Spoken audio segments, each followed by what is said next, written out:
a podcast to honor the gods. This better come with a sacrifice. Dave X Media. I'm Christina Kahn. And I'm Leela Hilton. And this is Burn Before Reading, the podcast about literature. We're here to discuss the terrible writing we did when we were younger and some other cringy literary topics.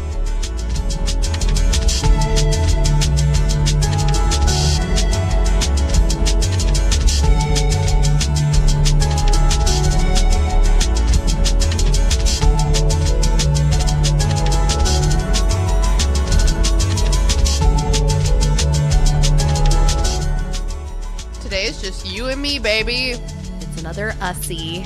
It's an ugly ussie. It is. Poor old ugly us. Poor old ugly ussies. That's totally bogus, man. How the hell are you doing, Leela? I haven't seen you in so long. I know. I'm doing okay. The old knees, they're hurting a little bit from dancing my butt off at our friend Taylor's wedding. Yes, by the time this comes out, this will be like a week and a half ago, but we just got back from Taylor's wedding. Congrats to Taylor. If y'all don't know who she is, that makes sense because we've actually only had her on the bonus show. Oh, yeah. But she was on Burn After Reading, where we talked about Meet Josefina, and we've done a lot of other podcasting stuff with her, and we're hoping to get her on the main feed to talk about some historical literary cringe soon, since she's a history girly, so... But yeah, Leela and I are both exhausted, and we're just going to carry that energy into this. I don't feel ready to, like, for example, hop on a hoverboard and fly across the country, but... I was just thinking about how much hard labor, like physical labor, is in this book, and I'm just like, I just to have operate fresh me out now. of the box knees, yeah. I literally have started seriously considering getting a chin tuck recently, which I used to be like acutely kind of repulsed by cosmetic surgery, both like morally and medically. And that was when I was a youth. And now I'm in my 30s and I'm like, wow, what if I could just erase my double chin? It would fix everything. So I've actually been really dreaming of being pretty today. Oh my God. I've been dreaming of somehow getting all my tummy fat sucked out, which is that's also a surgery. It's apparently, I think, a liposuction, right? Or I think so. It's like one of the most dangerous ones. Oh, really? Yeah, and like a long recovery time. Because I feel like when I think about plastic surgery, I think about it in such a like a cosmetic way, like in a way that like it's like, oh, you're just good to go after a couple weeks or whatever. Oh yeah, but I guess that is like insulating your core vital organs. Yeah. So anyway, I don't know anything about it. I haven't done any research. I'm gonna try gua sha first and see how that goes. What the hell is that? What did I just what fucking the hell say is before that? we started recording? You can't yawn while you're talking. We're both exhausted, Layla. It's like I think it's a Chinese method of rolling your face to like clear your like the stone, lymphatic whatever. Yeah. If you kind of like go like this, it will drain a bunch of that stuff, and then you'll just have to hawk up some lugs. So that's what it is. I ever since I hit 30, I've been adding like a couple things to my like face skincare routine every couple of months. It's spiraling really quickly. And so, yeah, I'm going to add like face oiling and gua sha and see if that helps. And if it doesn't, I'm getting a fucking chin tuck and ain't nobody going to tell me otherwise. Because I feel like I don't look very fat in a lot of places, but it's just my face. I look at it and I'm like, there's a lot of chin going on there. It's where I store my secrets. Leela, what's cringing you out today? What's cringing me out? I recently was taking a big ol' shit at work in the bathroom to clarify. So terrible that work is such that you need to shit there. Like, it's just not fair. I know. But here, I mean, I've just never been a shy shitter. Like, if I gotta go, I'm gonna go. I'm not gonna be full of poop all day. I totally feel you. I'm the same way. I used to work at a job where the bathroom was basically in my elderly male boss's office. God, and like, I knew he could like hear the plops. You know what I mean? Yes. And I'm like, he's like a dignified old man. And also when I would pull up my pants, I would always accidentally snap my underwear really hard. And I'm like, he heard that. And he's like, what's going on in there? You have no idea the intricacies of femininity. But yeah, I was taking a shit on company time, like I like to do. And it's like a shared building. So it's like one shared bathroom. And I was in there. You mean with like other businesses, like an office park? Yeah. I feel you. And so I was really blowing it up. I had like a lot of coffee. And I came out of the bathroom and this kid was standing in the hallway, like really like a teenager, like an older kid. I work in pediatrics, and his therapist was like touching base with his mom. And he was standing like right outside the bathroom. And as I opened the door and walked back to the clinic, he started gagging. Like gagging oh my so God. hard. And I was like, that's it. Bro, just take a step away. I have to leave. Children are so mean. I know. I was like, oh no. Oh my God. So yeah, I'll have to deal with that every time I see this kid. We're going to make eye contact and he's going to be like, man, you just taught me so much about women and how they can rip it up. Reminds me of the ladies' dressing room. Throwback to one of our first episodes. Literally. With Haley about that. His whole world. Jonathan Swift. Yep, just turned upside down. That's right. He's like, women poop? Women do poop. Women be pooping. Yo mama poops. Your sister poops. Your girlfriend poops. And if you Who's the hottest girl in the world? Yeah, she Florence poops. Pugh. She poops. Yeah. And if you want her to not poop like around you, then you're don't a bad deserve person. her. Yeah. So get over it. Anyway. Yeah, that was pretty cringy for me to witness. Yeah. What about you? The cringiest thing that's happened to me recently is at Taylor's wedding. I was a matron of honor. She had two, you know? Why do one when you can do two? Yeah. But I was in the leadership position of standing next to her and walking last in line. Leela, you know, you were there. And it was at this like beautiful property, but the whole place had this like wood, like this like stone path with like occasional steps in like it wasn't like step. It's like they were randomly placed steps. Yeah.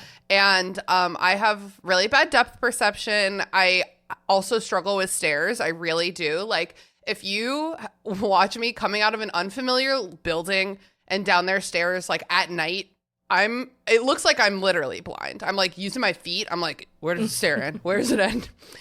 So I was really worried about this one step up into the ceremony. But in and out of the ceremony, I was arm in arm with the best man, Ian, my bro. And I was like, if I fall, you're going to hold me up, Ian. And he was like, I got you. Okay, I didn't fall. He didn't have to hold me up. It was after the ceremony. Everyone had cleared out except for Taylor's entire family. And I was strutting my little assy in my floor-length dress down that path. And I completely forgot about the stair. And I ate shit. And I went down really hard. And you're when you fall down and you're elderly like me, yeah. You for a second you're like, am I injured? No. And then you start to like get up. And when I looked up, Taylor's entire family was like so worried about me. No. Horrible. They were all like, oh my God. Everyone was rushing toward me. So I was like, I'm fine. Fuck off. Please just let me die in shame. Exactly. And Taylor, who is a teacher, ran over in her wedding dress with her train, her ball gown, her beautiful ball gown. And she made me show her my knees so that she would make sure that I didn't have boo-boos. Show me your knees. She literally yoinked my dress up and was like, we need to make sure you're not bleeding. So it's just very embarrassing. And I already had a bruise under my knee on that leg from the stupid fucking corner of my stupid fucking bed frame. And now it's just like a bigger bruise now from my fall down. So. But you know what was bruised the most, though? Oh, definitely my dignity. Yeah, for sure. Well, anyway, today we're talking about Uglies, a 2006 novel by Scott Westerfeld. Leela, what is your history with Uglies? I read it. When do you say it came out? 06? Yes. Okay, so I probably read it around that time when it came out. I think a friend lent it to me, and I think my mom didn't love that I was reading it at first because she just didn't like the name.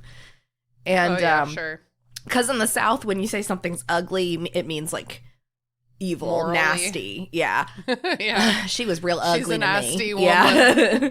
So anyway, I read it and I immediately was like, whoa, this is the coolest thing that I've ever touched. And I didn't remember. All I could remember, I remembered the cool magnetic technology and how cool that was to me at the time, and a little bit of the plastic surgery stuff. And I didn't really remember much else.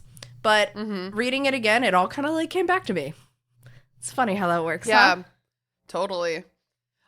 Yeah, pretty similar. I probably read this in 2006 because it was other than The Giver and some real classics, this was the first dystopia I ever read. Definitely before Hunger Games, Divergent. Definitely. This was right at the beginning of that, and I was floored. I thought this was the best book I'd ever read in my life. It really stuck with me in a way where I carried that love for it and I never reread it until now, and I was I hope it holds up, and I kind of think it did. I would agree. So, Uglies. This is obviously the reason that we're covering that. Well, maybe not obviously, maybe you don't know, but the film rights for Uglies were optioned, I think, in 2006. Maybe it was 2008. And what option means is it's an option for people to produce it, right? Books get optioned all the time. Authors sometimes get really excited about it, but a lot of times what happens is the books get optioned and then they get sent to we're thinking about it hell. Okay. And they never ever get produced. And The Uglies is a really good example of that, because if it was optioned in, I'm just getting a fucking fact check on this. When was Uglies optioned? I feel like I wrote it down and I can't find it in my notes now. Okay, yeah, it was 2006. The second it came out, they were okay, we need to option this film. Yeah. It was optioned in 2006. And this book is very much of its time. And it took them 18 years. That's crazy. To get it to film. So the film adaptation of this is coming out on September 13th. Okay, so it came out last Friday. We're doing great. Yay. We're doing great. So that is how long it can take something that is optioned to get produced. It can take forever and never get produced. And it can also happen right away, which happens with movies that you see go from book to film really quickly. A lot of Stephen King's novels were optioned right away. So that is why we're covering the book. There has been a huge resurgence in Uglies discourse, and I was well, I've been wanting to reread it, and now's the time. Yeah. I'm really glad I did. I really very much enjoyed this reread. I think we were both ready for it to be cringier than we remembered. Totally. And it kind of wasn't. No. Do you agree? I would agree with that. Definitely. Even the writing style is fine. It's totally you're reading a YA. Yeah, and but it feels like that, but it's good. It's a good book. I think it's better written than other famous YA dystopian stuff. Oh, that's for damn sure. Yeah. A lot of times YA, especially the Uglies avalanche that led directly into Hunger Games, Divergent, and all the other famous ones, there are some truly heinous books in that genre that I've read and that I've stopped reading and that I've refused to read. What was that one that was about parasites or something? It was gross. It was called. remember. It was like right around this time that it came out. That one was nasty. Ew, I don't remember. Dystopian novel Parasites. The Parasites? Oh, maybe that's literally just what it's called. I don't know. Scott Westerfeld has a book called Peeps. That's what it is. It's Peeps. It's fucking Scott Westerfeld. Oh my god, it's Scotty. Okay. That's our guy. That's our guy. So, Scott Westerfeld, first of all, I have like a bit, whenever I read like a wonderful girls coming of age novel and then it's written by a man, Yeah. I get mad. Yeah, I know. But like, my instinct is like, what's wrong with you? Why do you want to live in the world of like a 16-year-old girl, in the mind of a 16-year-old girl? Totally. You're like, what are you, some kind of prevert, you know? What are you, some kind of prevert? But like, there's a couple truly incredible female coming of age stories out there written by men, and this is one of them. And Scott Westerfeld, by all accounts, is not a prevert. He seems like a pretty cool, nice guy. He doesn't even have kids. Oh. Now, we don't quote us on that, okay? Because well, yeah, no one he can be doesn't trusted. claim kids. Yeah, no, not the kids. Just that he's like an okay, good guy. Oh, totally. So yeah, far, I mean, yes. It's so far, yes. I watched some interviews with him today. It's really funny because I told you, I was like, Leela, while you're at work tomorrow, I'm going to do a little bit of research about Scott Westerfeld and the original reception of this novel. I forgot that it came out in 2006, which was like kind of before the internet as we know it. Yeah. So I actually really couldn't find a lot. Most of the interviews with him I found were like in people's living rooms. Like, oh shit. I literally found a YouTube video of him in someone's living room with like a baby crying in the background. And I was like, this was like pre-internet celebrity on the internet. That's so funny. Yeah, in 2006, that was like OG YouTube. So like, you know. Yeah. And in 2006, I was 15, you were 14. Uh-huh. The time, it was a different place. Did you have a phone? Oh gosh, when I was 14, yeah, I think I had a basic flip phone for emergencies. I had a flip phone. Yeah. Yeah, I had a flip phone, and I remember that my texts, I had a setting so my texts were in rainbow colors. Wow, that's cool. My parents didn't trust us with texts, so I didn't have texting at that age. Yeah, maybe it was actually only when I typed in phone numbers, because I don't think I texted yet either. I think it was my next phone, the Blue Crazer, when I texted. Yeah. At this point, like, yeah, there was T9, but like I think everybody pretty much still talked on the phone at this time. Just crazy to think about. Definitely a landline girly at this time. I think it's probably for the best that the movie didn't get made back then, because in the previews, it looks like there's a lot of really cool animated special effects. And there has to be, you know, because I was just thinking about this, like, I'm like, how are they going to do this? Because you can go the route where you just make all the pretties like hot actors, but that doesn't really work because they're all supposed to have this like sameness to them. Yeah. So like you do need good special effects to be able to pull that off. Totally. And also probably really good makeup artists. Yeah. Well, okay, before we get too far into it, let's maybe, for people who haven't read or seen the movie, Leela, do you want to give like a brief synopsis? Gosh, okay. All right. So our main character is about to turn 16. It's a girl named Tally.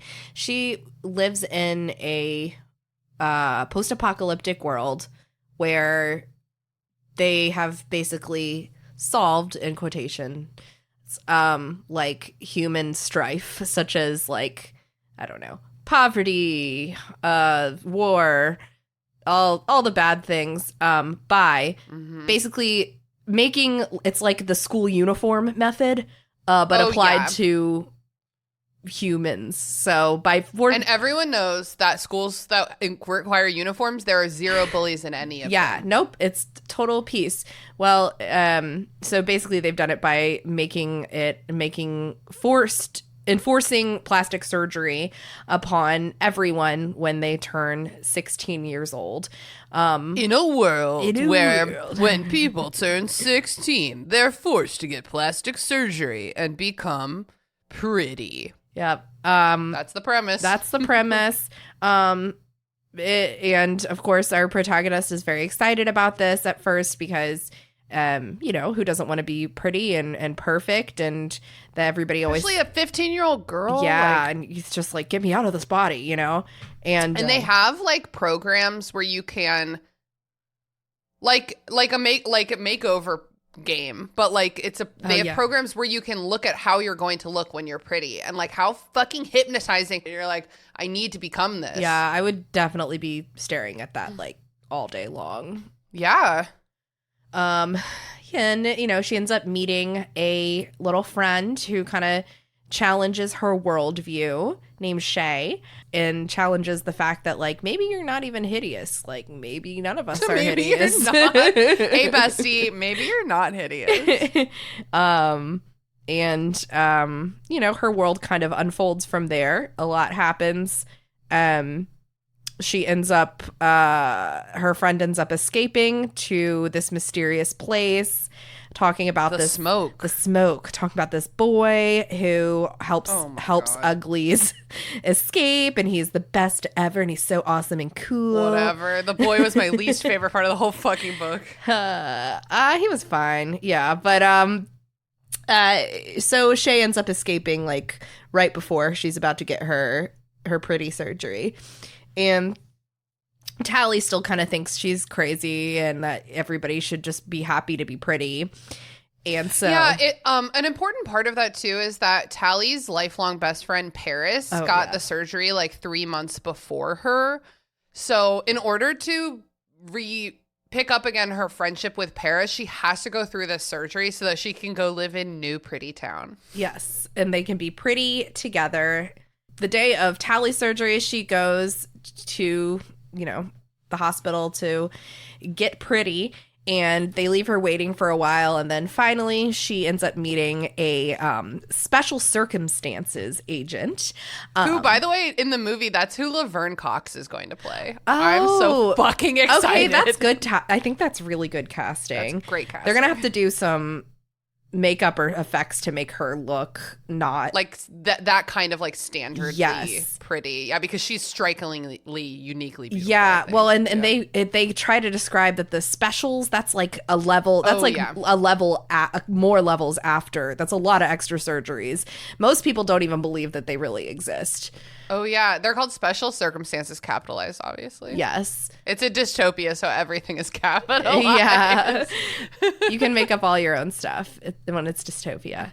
But she's very scary and intimidating, and basically tells Tally that she's not going to get her pretty operation unless she figures out a way to go find her friend and give up the location of the camp where they all have escaped to and have their little society in the Smokes. Where they're all just so fucking ugly. There's a bunch of uggos bopping around, camping, eating real animals, and cutting down trees. Just like the Rusties. We're the Rusties. So, in the whole book, they're like, fuck the Rusties. They poisoned our planet. And I'm like, and they're not wrong. And yeah. It's because one very cool aspect of this book is the aspect of the technology. So almost everything relies on magnets. Clean magnet power. So nobody really needs, fuel anymore. Everything is magnetized, and everybody kind of rides in hover cars and hoverboards and things that all rely on magnets. Yeah, there's like a grid underneath the city. So that also enforces like you can't leave the city because none of our technology works out there unless you're Shay and you know better. Yeah, and apparently the rivers hold so much what is it? Magnetization? Like minerals? Yeah. Like metals? Yeah. So metals in the water? Enough to be able to like successfully hover. So that's how they've sort of figured out a way around it. Basically what happens is, of course, Tally ends up really falling in love with the way of life and respecting everything, really kind of getting woke to what's really going on. Gets woke, yeah. And basically finds out that it's just not just your looks that they change during the operation. They put lesions in your brain. No one really knows exactly what they are, but everyone knows it kind of dulls your intelligence. Yeah, and the few encounters that we've had with pretties in this book do kind of like enforce that. It's like your drunk friend who's like, don't even worry about the broken whatever. Just like, come on, let's go have fun. Yeah. And it's like, nah, man, you crashed my car. And it's like, who cares about that silly stuff? Like, We're pretty. I'm sorry. Like, literally. I'm just a pretty. I'm just a little pretty. So when she learns that, then she is definitely hesitant. And she's like, I really don't want to do that anymore. She has become radicalized. And you know what else helped her become so radicalized would be a boy, a specialist. The specialist, I shouldn't say special. That means something in this book. Lowercase specialist of special little boys who was born outside any city and raised in the wild in the smokes. It's so funny because when Tally gets out to the smoke, she's like, it's so weird. These people where they look confident like the pretties, but their faces are ugly like an ugly. I don't understand. I don't And she's like, David, even though he's ugly, he looks so confident, and that's hot? Question mark? Yeah, it's very confusing to her. It's really cute. And she's so young. And it's a little fucked because Shay from the beginning of the novel has just been like nonstop talking about how much she clearly is in love with David. Yeah, it's not subtle. She doesn't say it, I don't think, but it's not subtle. Not subtle. And even Tally's like, God, David this, David that, shut up, you know? And then she meets him and is like, wait. Oh, I get it. Yeah. This normal boy's, it's extra cool. And I mean, like, I also kind of get it because, like, I tend to, like, not notice men until my friends point out, like, how hot or cool they are. And then I'm like, dude, oh, that's how totally. I found Sean. I would never have noticed on my own. Yeah. I'm like, I respect your opinion. Mommy want. So yeah, they end up falling in love. Shay's pretty pissed about it.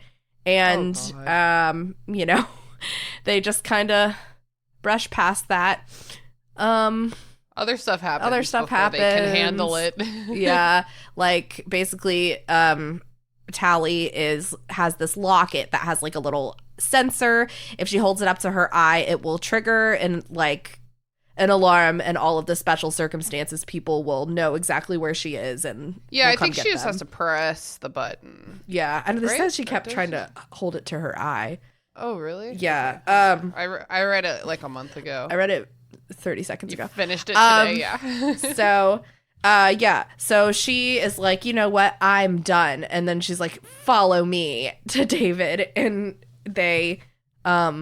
he follows her to like a campfire, and she dramatically like yanks off the necklace and throws it in the flames. Oh yeah, and he thinks that she's giving up on like an ex-boyfriend that she thought was gonna follow her out here, and she just like lets him think that. And he's like, wow, you're a little dramatic. And she's like, oh yeah.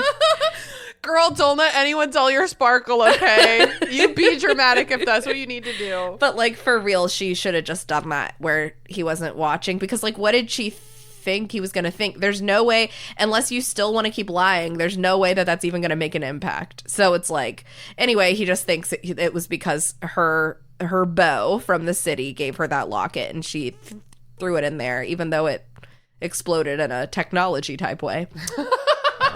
He's like, that's a really high-tech locket. I guess I don't know anything about the big city. I don't know nothing. Just a wild boy. Of course, when technology is like that is destroyed, it apparently gets to give the sensors go off right away. So our girl is, you know, like definitely like, I don't know, it couldn't have been me. I done destroyed it. But like the next morning, immediately, like every single special circumstances person is in their camp rounding up people. Very scary. I, with my fully developed brain, would probably have thought about that before destroying it, but I get it. She's 16. Yeah. Brain might not have lesions on it, but that doesn't mean it's fully sound. But like seriously, she's like, I don't know how they could have found out. I don't know. I didn't do anything. She doesn't even think about it. She doesn't even consider it for a long time. Not until they straight up tell her that that's what happens. But they destroy the whole camp, you know, burn everything down. Very sad. Only her and David make it out. Don't get taken. Yeah. They're the only ones who don't get taken. She's very badass throughout kind of this whole book, and she is total Gryffindor. Yeah. Sorry Oh, to do that. It's a definitely. millennial reflex. But she is. That's like she's so brave. She's so dauntless. Here, I'll go into the divergent direction instead. dauntless. Yeah, she is very, very brave. She's knowledgeable. She remembers stuff, and she is like the best hoverboarder that's ever existed. She's very cool. You know, some might say a bit of a Mary Sue. I don't know, because if you're really only good at being brave for your friends and riding skateboards, is that a Mary Sue? I don't know. I mean, it's like, and also he's the best at riding brooms ever. Like, I don't know. It's just, you know, Just stop with the Harry Potter comparison. But I know, but it's so hard because it's so similar. But yeah. But she also like learns how to ride. They spend like a month doing nothing but riding around on these hoverboards. So she definitely learns. She learns, I would say with that, she's less of a Mary Sue because I don't think that she just gets lucky all the time. I do think she does get lucky, but I think that she spends a lot of her choices are wrong and go badly. Yeah. Which I like that. And that's a good book. It is. And then she learns, you know. So yeah, sure does. Yeah, basically they end up sneaking. She and David end up very stealthily sneaking back into the city to try to save all the Smokies that they have rounded up. And David's father has been killed, but they're able to get in there, and a lot of stuff happens. But basically, they're all able to escape except for David's dad, R.I.P. And don't forget the boss. No, Shay. Oh, but not in time for Shay, who has already been turned pretty. Shay turned pretty and dumb. She's an idiot now. Yeah. Yep. she's like, isn't it funny how you stole the guy I liked? Anyway, it doesn't even matter because I'm pretty now. Why did we even run away? Ew, I hate hoverboarding. And Tally's like, you dumb. Just like you when your friend is too drunk, you're like, you dumb bitch, please just come with me to safety and we'll figure this out later. And she's so pretty that everyone just like puts up with her complaining, and it's very funny. Basically, it ends with David's parents, whose father's passed, but his mom, both of them were doctors before they escaped and kind of like founded the smoke. And they're the ones who got kind of caught on that about the lesions that get put into the brain every single time someone's pretty. Because they were like putting it, right? Yeah, right? Yeah. They had to have been, but they don't know why, or I'm not sure. Oh, and they're also they have developed a cure to pretty. Yes. An antidote. Please, someone, I need a cure for my pretty. Leela, help. I'm too pretty. So Shay is there, and she needs someone. Dr. David's mom needs somebody to test the antidote for the cure for the lesions specifically on, because she thinks she's finally figured it out. And Shay is like, no, I don't really want that, like, because it's too late. You know, she already has become dumb. Yeah, and she's like, they're like, it won't. She even the Mrs. Doctor even tells her, you know, I can't remember her name. No, I can't either. I like Mrs. Doctor. That's pretty good. Tells her, you know, that like, you won't be ugly. Like, you'll keep your pretty looks, but you'll just have your normal brain back. And she's like, oh, and just be hormonal and anxious all the time. That sucks. I don't want to do that. I love this. I just grew up. I don't know what you're even talking about. What's a lesion? And and Tally's like, why don't you just give her the pill? Just make her take it. It's not like they give them a choice. No one gave her a choice, right, to get like this. And like everyone, even though she's not consenting to this experimental medication, everyone is very clear that this was not how she wanted her story to go. So it is a bit of a deeply gray area. It is. And in the smoke, they're all about consent and autonomy. That's I like get it. Their main thing, which is super cool. Freedom. Because in New Pretty Town, there is really no such thing. Like, yeah, you have quote unquote freedom after you get changed, but it's the freedom to just party and do nothing. And I do think eventually they get like assigned careers and stuff. Yeah. Yes. But again, it's all assigned. Like, you really just don't have the autonomy and the freedom to do what you want. You don't have the freedom to choose not to do the operation, all that good stuff. Yeah, and like, what do you do if you're a pretty who like doesn't want to be drinking partying every day? That's why they put the lesions in, so you want to be drinking partying every day. Yeah, like, what if you're like, no, I'd rather like study something really cool, or like, if I have all the time in the world, I'd rather do something else. Yeah. So because of all of that, in the Smokies, they're extremely like very obsessed with autonomy and consent. And so Mrs. Doctor is like, we're not going to make her take these pills. Like, I know they made her do this and she didn't want to, but if she's not going to do it, this isn't happening. And so Tally's like, you know what? Do it on me. And they're like, you're an ugly bitch. This is not going to work on you. And I hate to bring it up again, but you are definitely ugly. You ugly as hell. And so she is like, but not for long, because I will surrender myself to the authorities and then I'll get the operation. And then you guys come in like 3 days or however long it takes, and then give me the pills then. And then I'll be hot with it, my mind. And it's like, oh, what a sacrifice you're making. Yeah. But and that's how it ends. And I mean, I gotta say, what makes her think her mind is gonna be like that she's gonna consent to it any more than like Shay is not consenting now? She's giving prior consent. Okay. So if she takes it back later. Yeah. Like, hey, later tonight, I'm going to be a dumb idiot and I'm going to try to, I don't know, like back in my eloping days, I'm going to try to run away. I need you to. Bitch. I need you to try. Why on earth would you run away? I don't know. The silliest bitch in all the land. Very, and I always used to hurt myself. Oh my and I don't hurt myself that much anymore. Or like the way when I'm getting drunk, sometimes I'm like, hey, Sean, I don't want a snack after this. Yes. I'm telling you now that I really don't want to eat a bunch of food when we get home. Can you please help me make that dream a reality?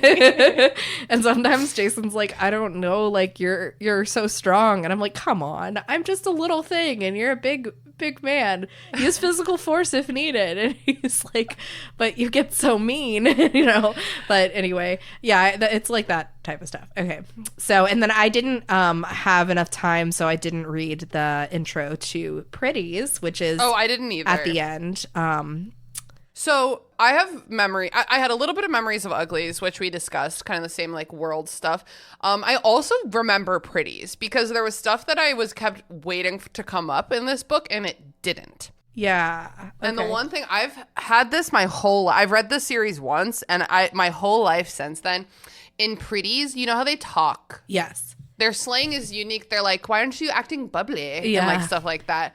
One thing, it must be in the next book, that they say is like, they have this like lexical construction where they say like, well, that's not very happy making. And they can like make new words, by like with that construction. Well, that doesn't seem very fun making to me, or like, oh my God, that's totally party making. And like I don't use that a lot, but like sometimes it comes up when you need a word and it's not quite there, and like that construction really helps. Yeah, that's So clever. it's clever. I like the way that the pretties talk. So I feel like you can see, especially if you have never read these before, the way that we're talking about like pretties and uglies and the resistance and the extra circumstances. Like it sounds like this is going to be a bad, silly book. Yeah, it does. But I think it really like holds a lot of soul in it. It really feels like this 45-year-old or however old he was at the time dude author is a 16-year-old girl. Like he really seems to understand how you can want so badly to be just the same as everyone else. Yeah. It's a lot easier. Yeah, and I think that when I read this in 2006, it maybe even like hit different because these days we have like Kardashian face, you know, and I Yes. think that with Instagram coming up so hard since this book came out, like I think that our culture's version of what a pretty is has like solidified. Because I actually want to show you this, Leila. I'm going to show you this. I'm going to put this in the show notes. This is a book trailer. A book trailer is like a little very short video that people put together sometimes to advertise their book. It's nowhere near the production value of like a film trailer. Sometimes it's like more like a PowerPoint presentation. This one was produced by Simon & Schuster, the publisher, and so the production value is a little higher than other book trailers. But this is when this in 2013, this wasn't even 2006. This appears to have been produced in 2013. This is what a pretty looked like. First of all, this girl is fucked up. They like put zits on her face. They fucked up her hair. They're like, you're so ugly. We will make you pretty. She also looks like a model. We will smooth away every unsightly blemish. We will give you the body you've always dreamed of. We will make you perfect. That's what a pretty looked Stunning. like back then, 11 years ago. And okay, I want to look at that. Hold on, I have to stop screen sharing. Oh no, but I have to keep screen sharing. You Okay, so will this be pretty ours. is like a full, like a baby face. Yes. She's got like a full face. She's got like pink lips. Like she looks like Bella Swan. Yeah. It's kind of regular.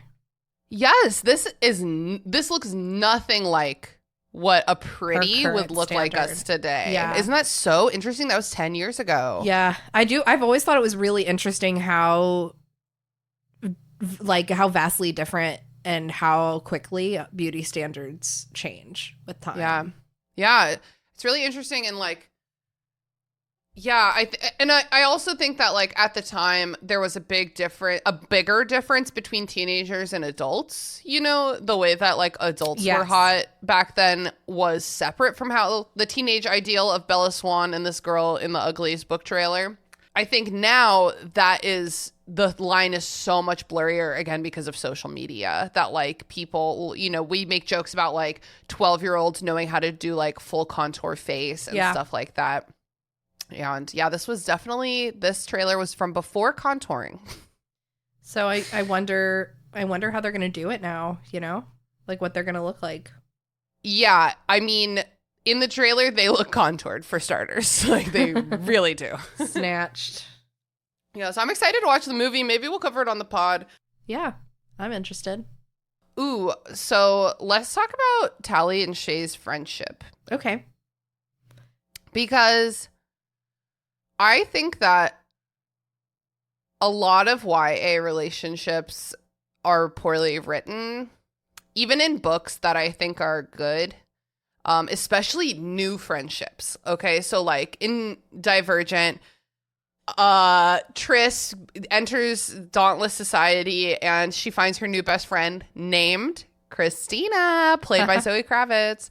And their relationship to me is like not nearly as organic as like Shay and Tally. Shay and Tally, like, how was this written by a man? Like, Yeah. this is like such like a quick, intense, like super emotional female friendship. Like, it was so deeply relatable to me. What do you think, Leela? I agree. I really liked all of the relationships and all the relationship dynamics in this Yeah. book. I agree. I mean, I will say, it may just be because I am not a dauntless person. I am not this type of girl.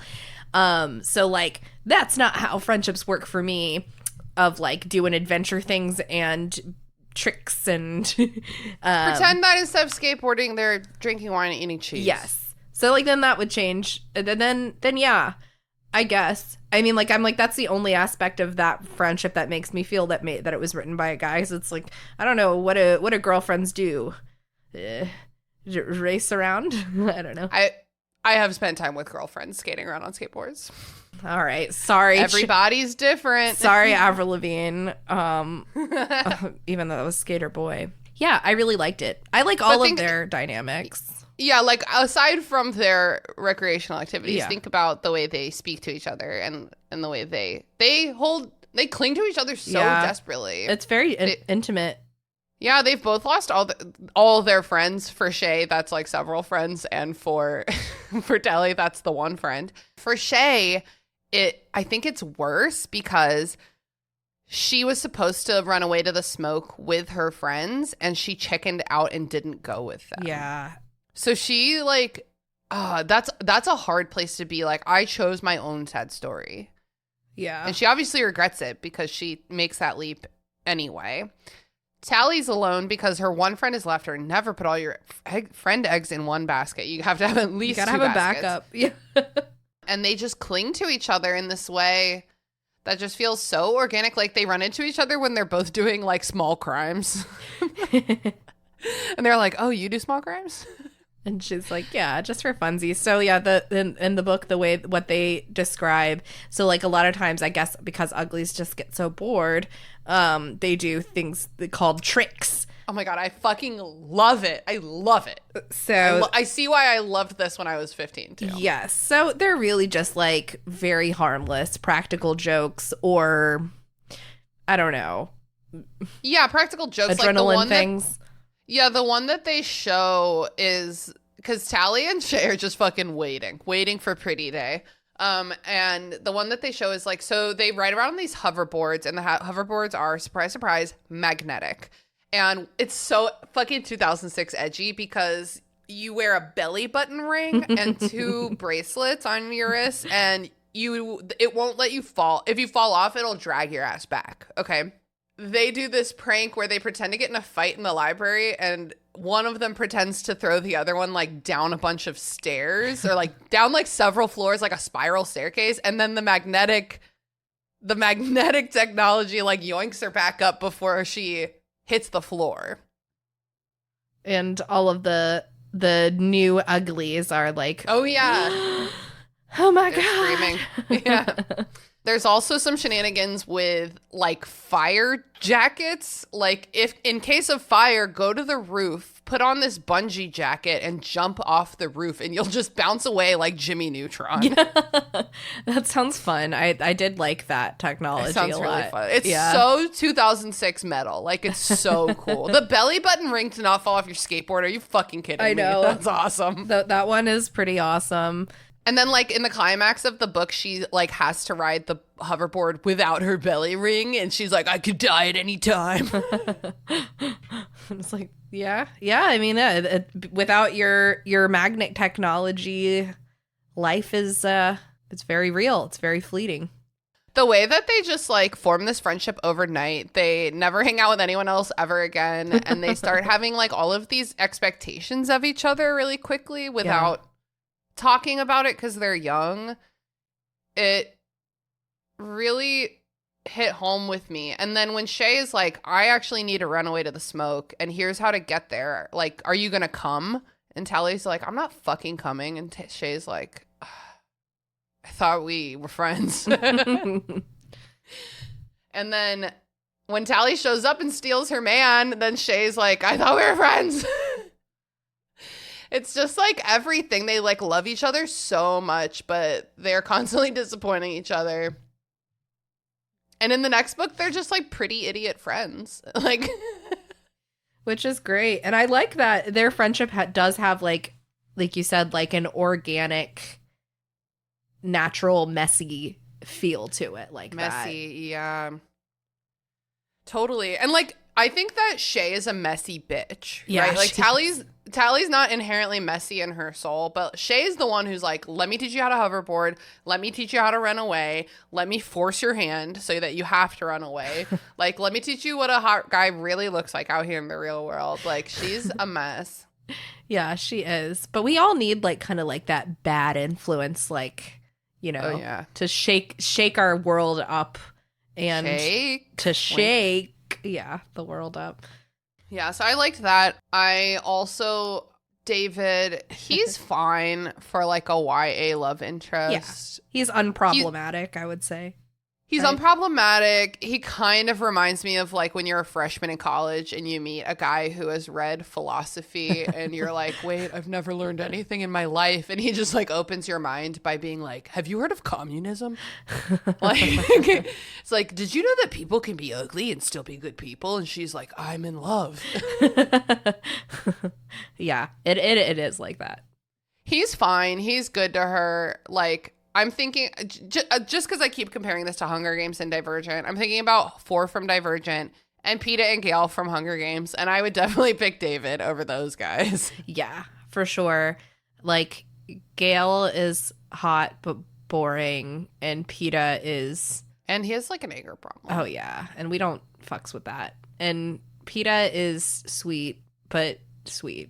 So He's a pancake. I'm a pancake bitch, but I take the cake. I'm gooey in the middle, baby, let me bake. And also, him and Katniss don't have any chemistry. We could talk about that in a Nothing later common. episode. Oh, it'll come up. And 4 from Divergent is older and also hot with an anger problem. Do you know why he's called 4? Why? Because he's the only guy in all of Dauntless who has only 4 fears.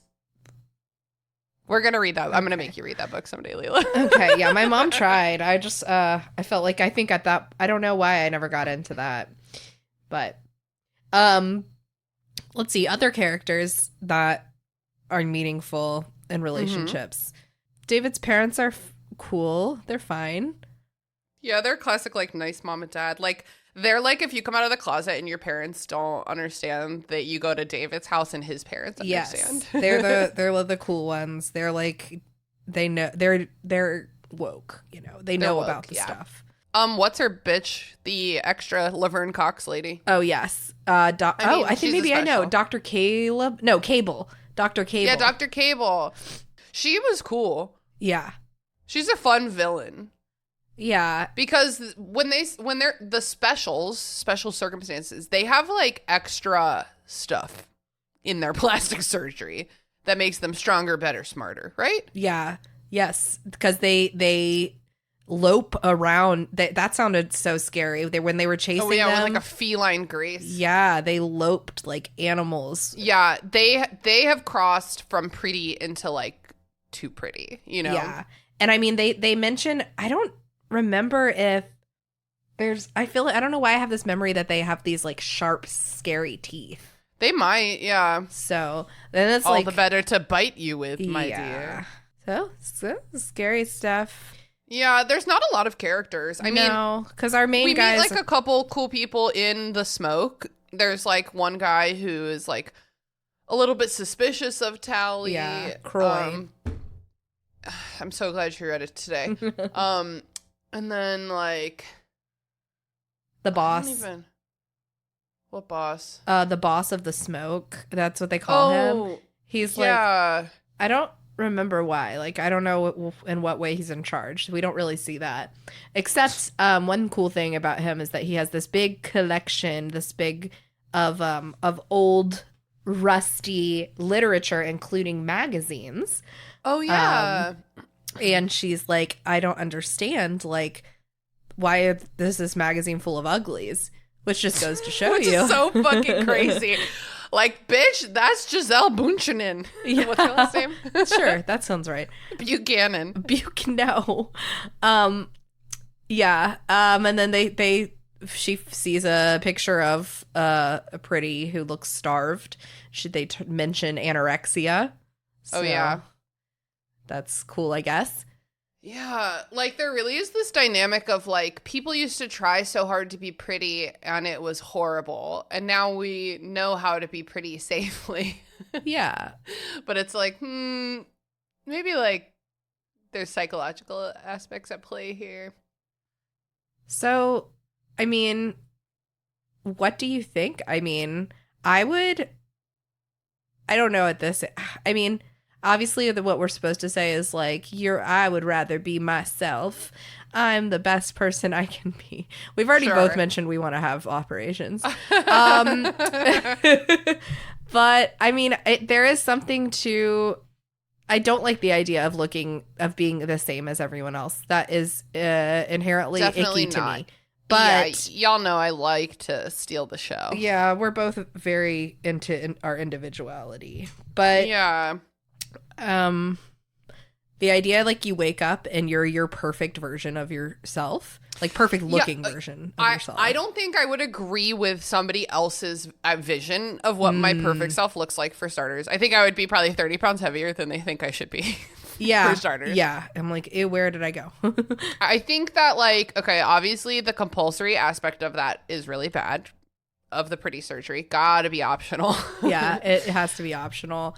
And I also think when you're 16, your body is super not done Yeah. yet. Like, what on earth? I think that's way too early. Yeah, maybe like 25 at Yeah. the earliest. Yeah. And then like, I think it'd be cool if they're like, hey, in order for everyone to just feel good about themselves, we're going to have state subsidized elective cosmetic surgery. So just tell us which ones you want.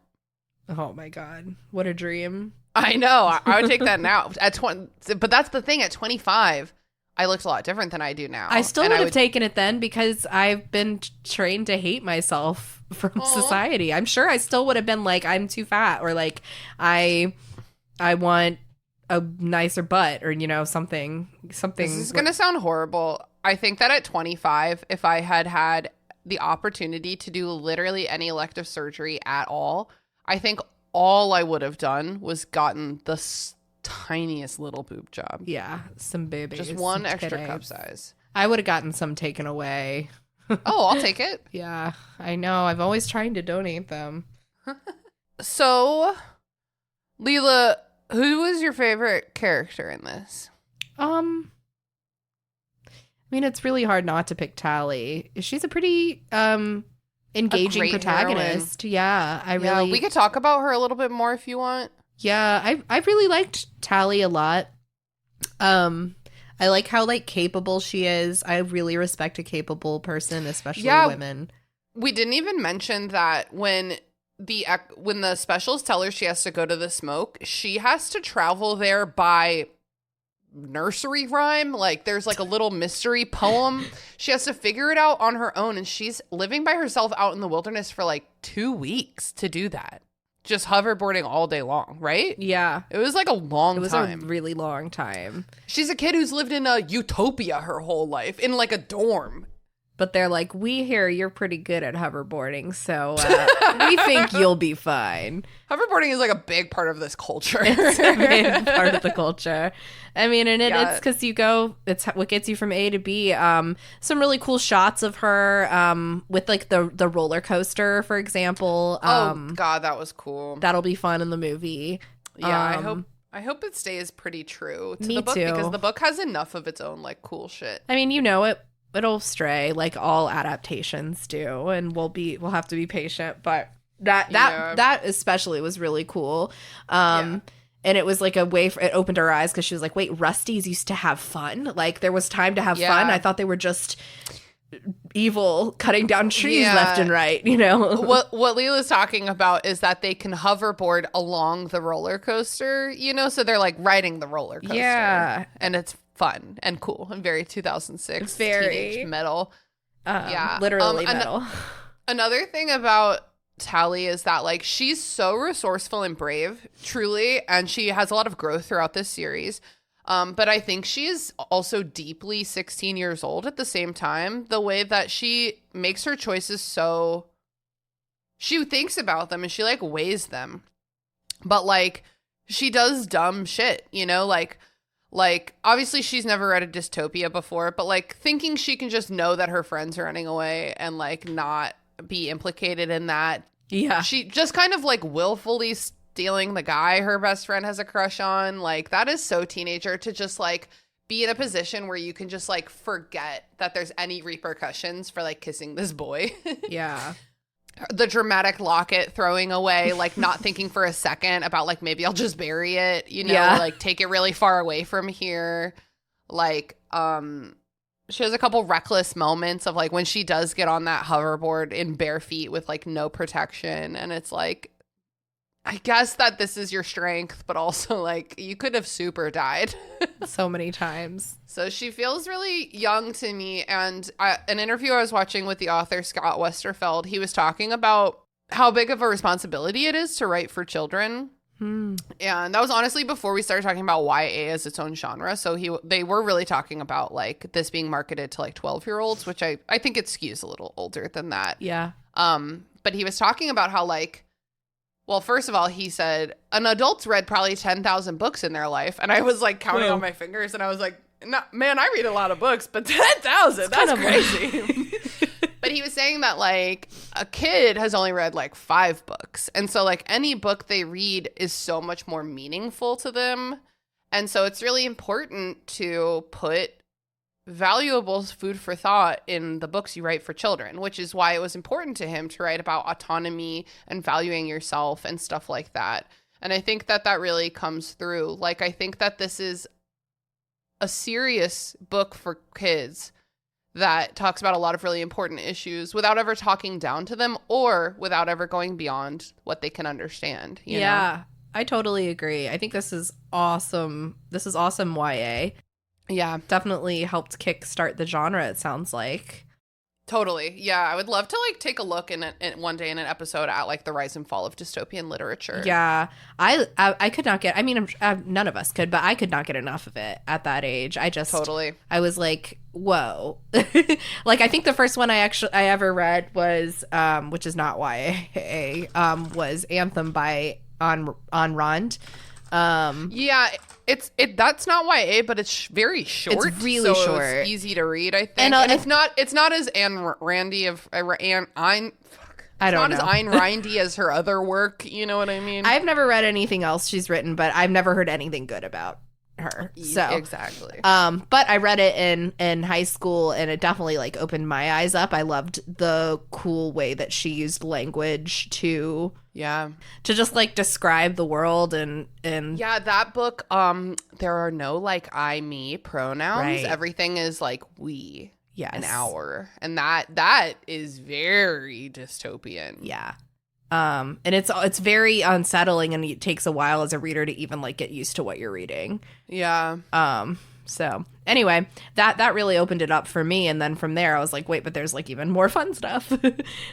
We started talking about Tally because I asked you your favorite character was. My favorite character, I love Tally, obviously. I also really like Pretty Shay. I think that obviously being pretty is bad, but like they're really funny and stupid. Yeah, Like, they are. They're like good comic relief. I also really like, we haven't mentioned him, but there's like this silly old man who lives in the smoke, and he tries to run away with, I think like in my head, they're like porno mags. No. When the smoke is catching fire, he's like, I gotta get these artifacts That's out the of here. boss. Yeah. That's the boss. I thought he was like, so the boss is like a silly old guy? Yeah, but they say that, and then the next, like when she first meets him, she's like, "Oh my god, an old ugly, I'm gonna barf." But then like in the next thing, they're like, "Yeah, he's like 40." Fuck. Fuck me, man. Okay, I made him into 2 characters, I think, because in my head he looks like the cook from Atlantis. I got you 4 basic food groups: beans, bacon, whiskey, and lard. Yeah, he definitely has that energy. He gives me like old prospector energy too in the book. He's fucking 40. He's so fucking ancient. That's what we used to kind of think back then, though. Like, oh, my Because- teacher is 40. She's so old. No, I know. I remember that I used to hang out with my 17-year-old babysitter, and I was like, this is an adult. This is a grown woman. Yeah, in the Pretties, I forget what it's called. This like Prettytopia or whatever. Maybe it's called The City with like a capital New C. Pretty Town. Well, New Pretty Town is like a community Oh. in like the larger city. So like when you get made a pretty, you go to New Pretty Town, you're a new pretty. Yeah. And then you become like a middle-aged pretty, and I think you get like additional surgeries to do. make your face like less very sexy and more like pretty mommy. Yeah. And like Tally's parents are in this book. Like they show up I think twice. And they're pretties, and they're really nice, and they obviously love her, but they're fucking dumb as bricks. And they're like, just sell your friend out to the government, you know? Don't think about it. And it's like, Mom. It's like, but she's my friend. And it's like, oh, honey, but like, what other choice do you have? Yeah. Anyway, have a nice day. And then like older pretties go like retire. So it's all like geographic. So the Uglies live in Ugly Town or like Uglyville. Yeah. And it's because so you're a middle pretty, you have a baby. That baby is cute until it turns, I think, 6. But apparently in this world it's 12. Okay. And they are like, ew, 12-year-old. I think that, especially for certain kids, it starts way earlier than 12. They start looking fucking weird. And it's like, damn, those arms are big. Those arms are long and skinny. Yeah, like a teenage puppy. Teenage puppy, but they get sent to like Uglyville or whatever to be ugly in private, so that like nobody has to look at them. Like, so it's all like geographically coordinated, how depending on how pretty you are, what stage of pretty you are. Yeah. This is a great opportunity for you to use that clip from SpongeBob. I know. I was just fucking thinking about that. I'm ugly and I'm proud! So, do you think you're going to want to read the next book in this series and maybe cover it on the pod? Or do you Yeah. think you're kind of over it? No, You I wanna think read it? I do, because I remember really liking the next one. Yeah. So there's 3 books in this, like, main books in this series, and then there's a 4th with a different main character. Okay. So I Yeah. think we could probably do the trilogy over the next, like, year. Yeah, I would be down. It was a 'Cause pretty I had a easy good read. time. It was kind Yeah. of a longer book than I thought it would be, but it was a easy read. Well, yeah, YA kind of does that. I think it's maybe to make teenagers think they're reading big books. Okay. It usually isn't, like, actually that many words. If you look at a page, the margins are big, Yeah. the words are far apart. They're spread out. So let me actually do word count Uglies. The basis I always use is Harry Potter and the Sorcerer's Stone is 78,000 words. Oh god. And that's like a short book, right? And this book is 87,000 words. So it's a little, you know, like 10% longer than Harry Potter and the Sorcerer. So it's really not that long. Yeah. The books just be fat. Now, Twilight, that book I think was fucking long. That was almost 600 pages. Yeah. And it if felt you could like feel it. the time passing. Yeah. So there, let me just click on all my little tabbies and see if there's anything. Look at this guy. I'm going to show you a picture of him. Like, he is such a dad. I can't. Scott Westerfeld. Like, look at him. Oh yeah. He's such a dad. And this is a fucking 14-year-old YouTube video. YouTube was just so different back then. Oh, this is so random. So Scott Westerfeld has written a lot of other books, mostly for kids. He started out, his first 3 books were for adults, and then he just like gave up. He was like, I don't like doing that. I don't like writing books for adults. That's totally cool. I respect it. Rick Yeah. Riordan did the exact same thing, the author of the Percy Jackson books. He's like, wait, this is literally so much more fun. And one thing he wrote that I'm going to buy us for Burn After reading, it says on his about the author that he wrote on his website. He's like listing all of these accolades. He's like, I wrote these novels, blah, blah, blah. You probably know this. I won these awards. And then he says at the bottom, my greatest accomplishment is, of course, my 3 Powerpuff Girl Choose Your Own Adventure books. Isn't that so fun? That's amazing. I know. Must. He actually seems really cool. Him and his wife live a life where they fear the winter, and they are always like running around to be in the sun. That's like you, Tina. Well, I live here still, but it's not really true winter here ever. Yeah, he seems like a cool guy. I think that's it. Oh, I forgot I pulled up from his website the Uglies discussion questions. Oh my god, yeah. Give me a couple. Okay, have you ever had a friend like Paris who abandoned your friendship after they moved away? Sure. I can't remember who right now, but I definitely have. Probably, yeah. Me too, also probably. These are also probably for children. Yeah, that's okay. Have you ever found yourself trusting someone more or paying more attention to what they said, not because they deserved it, but just because of their looks? Totally. I Me trust too. pretty people inherently, honestly. For me, I think I have kind of like an inverse. If like a hot white brunette football player came up and started talking to me at the same time that a super alternative goth girly was talking to me, I would definitely be giving the goth girly my attention based on her looks, including her gender representation. Well, yeah, hun, but that's because of the gay. Also. Well, I guess what I'm saying is that gender presentation can be part of how someone looks. You know what I mean? I see And what you're saying. That definitely. So, yeah. But also, it's like I would prejudice against him for being pretty. But like a smug, like cute, rugged, sweet boy. It's a lot of that thing. Smug and sweet? Yeah, like, you know, he's a little smirky. He's got a little smirk on his face. He Ugh. knows some things. Knows some things. Men never know anything. I know, but this in one what does. ways did okay, so he was written by a woman. Yeah.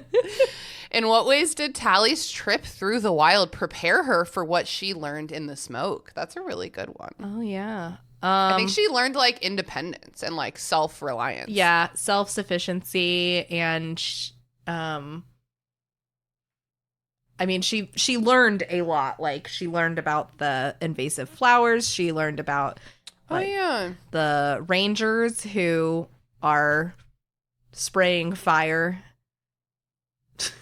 She learned about... so, oh my God, there's this, like, in case you don't understand what's wrong with the pretties because you're 16 and it's 2006, there's this, in the wild, this field of invasive flowers, and Tally's like, they're so pretty, and the rangers are like, we have to burn acres of them every day to make sure they don't destroy everything.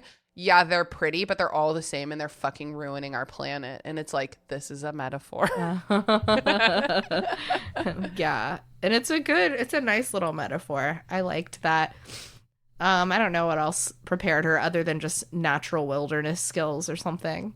Yeah, I think just being like, I'm doing this, and that's different and better than other people. Yeah. Would you give up your ability to think independently in exchange for being happy, beautiful, healthy, and rich? Yes. Oh, wait, hold on. That's really hard because happy, I mean, if I'm happy and healthy, I could cure my blood pressure problems. Yeah. I could drop 50 pounds. And rich, like that, me thinking independently, I want that so that I can be happy, healthy, and rich. Yeah. So like that's fucking hard. So it's hard to pick between the two. But I mean, I guess it depends on when you asked me. If you asked me back then, I'm sure I would have said yes. If you asked me now, I would have more hesitantly said yes. Well, if you asked me back then, I think I would have been like, no, because I understood the theme of this book.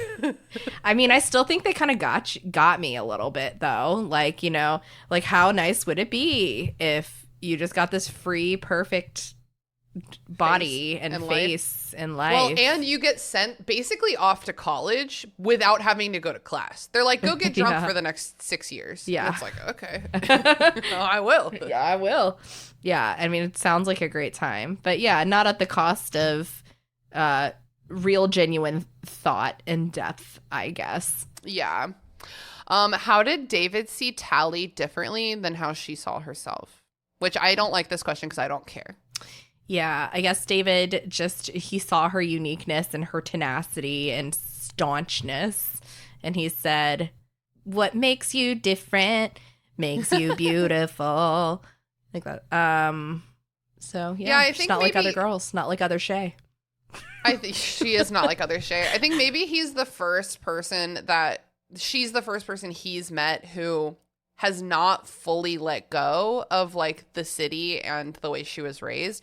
Because she comes here under false pretenses. He doesn't know that. Yeah. But like people usually show up because they're fucking done and they're fucking leaving. Yeah. Tally shows up because they think because she loves Shay so much.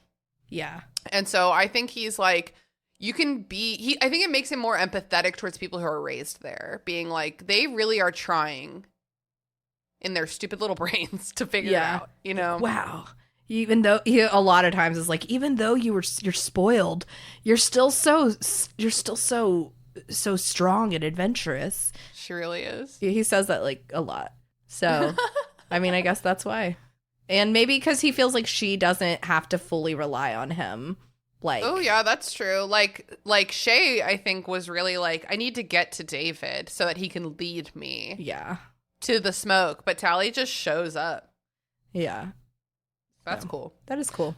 I like this question. If Shay could have gone back in time and never met Tally, do you think she would? Let's say pre-operation. Pre-op. I never met Tally. No. I think pre-op, even when she's so fucking mad at her, I think that I like to think that their friendship is so strong and such a integral part of who they both are that she just can't even imagine that I think scenario. so too.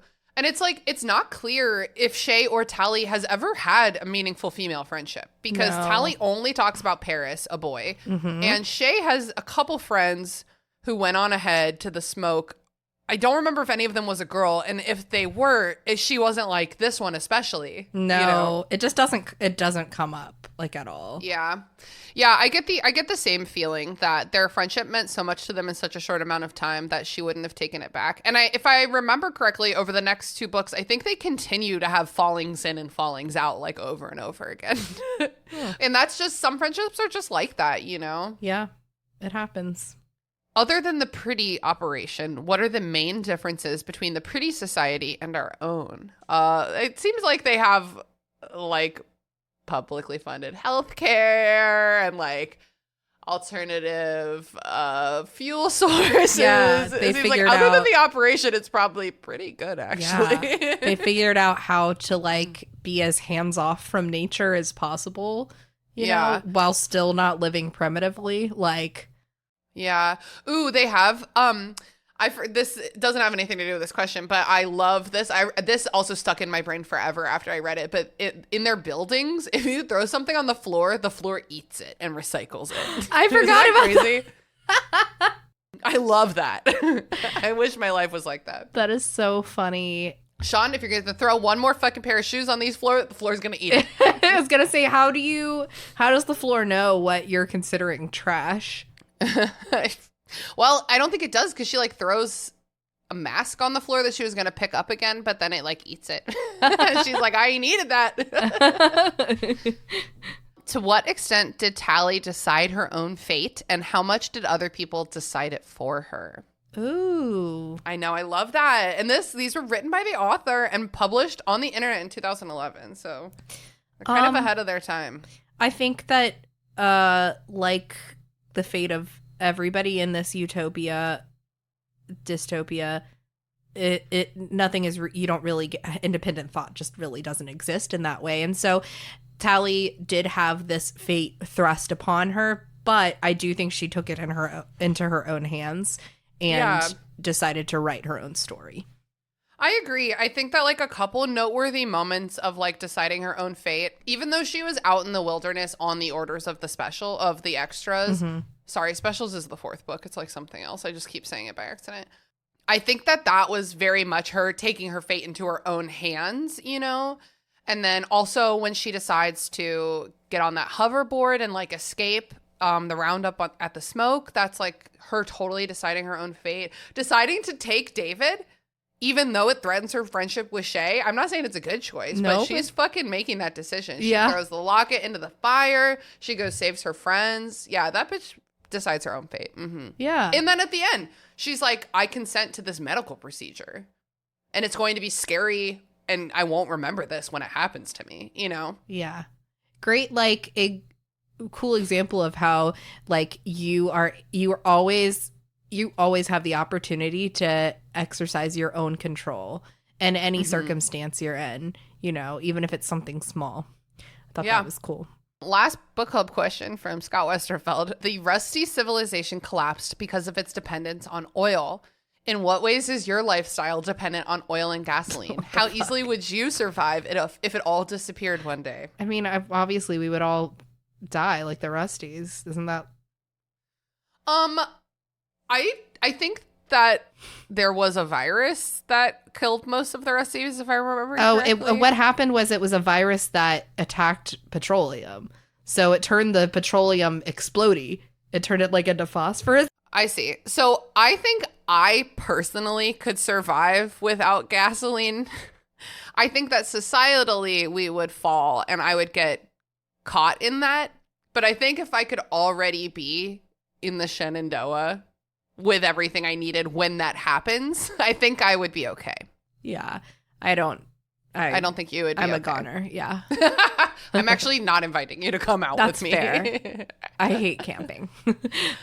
See, you're already fucked. I could totally live in the woods if society was falling apart. I live in the city because I like people. Yeah, well. These book club questions were originally posted on, it looks like Scott Westerfeld's old personal website. And it's archived in webarchive.org. And there are almost 2,000 responses to this post of people answering these questions, like teenagers being like, here's what I think. Isn't that cute? That's so sweet. I love that. I know, it's really cute. This person, have you ever had a friend like Paris who abandoned your friendship after they moved away? No, period. My friends are cool, period. Good for you. Good for you, bitch. All right. I think it's time to wrap it up. Leela, let's play our game. Okay. Let's do it. All right. Well, I don't think it. Well, okay. Let's pick really. Is Uglies horny, sad, or just plain bad? They're children, so I actually maybe don't want to answer this because the only one I got is horny. Yeah, I agree. It's not. This book was just good. It's just a good book. We're covering it on the main feed anyway. It's not cringe at all. Yeah, it's just I read it when I was cringe. Yeah, I guess that's how we're kind of qualifying it. I was also quite cringe, but I do think that this was an excellent foray for me into we said, into this type of writing, and which you know, dystopian fiction, even the bad ones, at best it, you know, opens up your mind and makes you question things, and that's what good literature should do. So yeah, totally. All right, that's it for Burn Before Reading. Until next time, remember, your cringe is part of you, but just a little ugly part of you. Thanks for listening to Burn Before Reading. Created by me, Christina Kahn. Hosted and produced by Christina Kahn and me, Leela Hilton. Logo designed by Michael Hardison. Follow him on Instagram at RoyGBivRVA or check out his work at wildlingpress.com. Theme music by Sakura Wishes. Find me online at Christina Kahn. And find me at Leels for Reels. Follow the podcast on Instagram and Tumblr at BurnBeforePod. Or feel free to give us an email at burnbeforepod@gmail.com. Thanks for listening, friends. See you next time.